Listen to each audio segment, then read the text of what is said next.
जय श्रीकृष्ण, दंडवत प्रणाम. जय शिवराय, जय स्वराज, जय स्वदेश.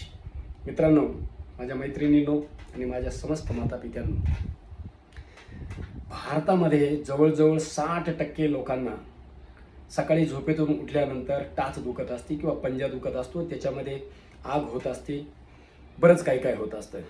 पायाच्या पंजामध्ये ज्या आपल्या उर्वश्या असतात, छोटे छोटे जे हाडं असतात, त्याच्यामध्ये सूज आलेली असते किंवा टाचेला सूज आलेली असते, टाच दुखती. कारण का? कारण आजकाल आपण कोणीही बिना चप्पल बुटाचं चालत नाही किंवा प्रत्येकाच्या घरामध्ये काय आले, फरशी आली. हार्ड सरफेसवरती आपण आजकाल चालतोय, हे लक्षात घ्या. त्याचे परिणाम हे आपल्याला भोगावा लागत आहे, हे तुम्ही सगळेजण बघताय. तर काय करायचं आहे बघा, आपल्या ऋषीमुनींनी, साधू संतांनी जे आपल्याला सांगून ठेवले त्याच्याकडे आपण लक्ष देणं गरजेचं आहे. सर्व कल्पकवात, गोखरू हे दोन्ही समप्रमाणात घ्या, 100-100 ग्रॅम, आणि एकत्र करून त्याचे 2 चमचे 1 ग्लासभर पाण्यामध्ये रात्रभर भिजत ठेवा.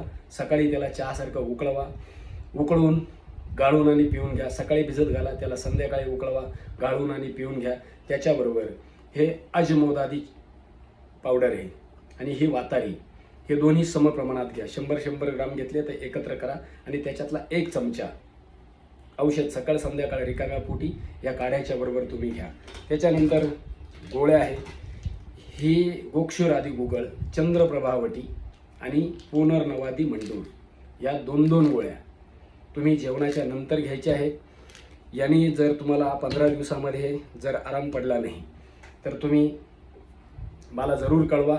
याच्यामध्ये अजून काही औषध आपल्याला ॲड करता येतील. 100% तुम्ही स्वस्थ व्हाल. सगळे स्वस्थ राहा, मस्त राहा. जय हिंद, जय भारत, वंदे मातरम.